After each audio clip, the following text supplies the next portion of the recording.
আবু সাঈদ। নামটি শুনলেই চোখে ভেসে আসে একটি চিত্র। 2 হাত প্রসারিত করে দিয়ে বুক চিতিয়ে গুলির মুখে দাঁড়িয়ে থাকা এক যুবক।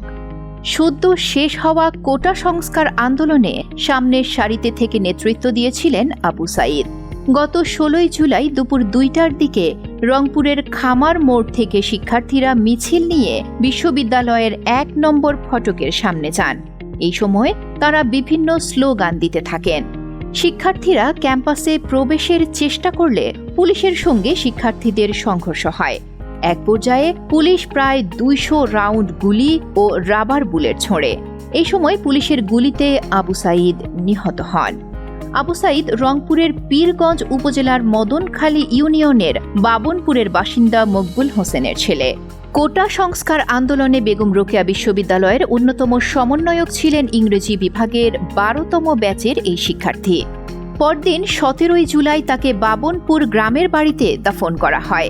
আবু সাঈদ পুলিশের গুলিতে নিহত হবার ভিডিও সামাজিক যোগাযোগ মাধ্যমে ব্যাপকভাবে ছড়িয়ে পড়ার পর সারা দেশ জুড়ে তীব্র প্রতিক্রিয়া তৈরি হয়েছিল এবং এতে করে দেশব্যাপী আন্দোলনের তীব্রতা বেড়ে যায়।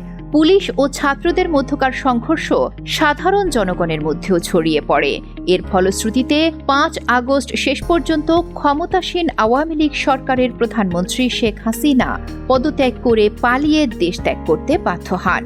এরপর 8 আগস্ট শপথ গ্রহণের মাধ্যমে মোহাম্মদ ইউনূসকে অন্তর্বর্তীকালীন সরকারের প্রধান উপদেষ্টা করে অন্তর্বর্তীকালীন সরকার গঠন করা হয়।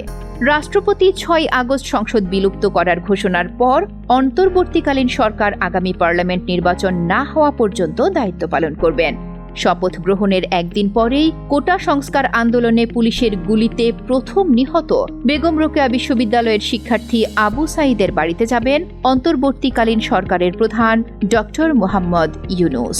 ডক্টর ইউনূস শনিবার 10 আগস্ট সকাল 9:30টার দিকে একটি হেলিকপ্টার যোগে সেইখানে যান। তিনি আবু সাঈদের কবর জিয়ারত করে তার পরিবারের সঙ্গে কথা বলেন। বৃহস্পতিবার 8 আগস্ট বিমানবন্দরে ডক্টর মোহাম্মদ ইউনূস আবু সাঈদের কথা স্মরণ করে আবেগাপ্লুত হয়ে পড়েন। কান্নারত কণ্ঠে তিনি বলেন, এই সময়ে আবু সাঈদের কথা মনে পড়ছে, যেই আবু সাঈদের ছবি বাংলাদেশের প্রতিটি মানুষের মনে গেঁথে আছে, এটা কেউ ভুলতে পারবে না।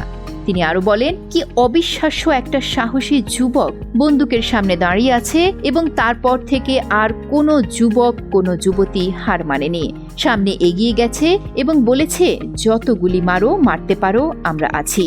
যার কারণে সারা বাংলাদেশ জুড়ে এই আন্দোলন ছড়িয়ে গেছে এবং এর মাধ্যমে বাংলাদেশ আজ দ্বিতীয়বার স্বাধীনতা অর্জন করল।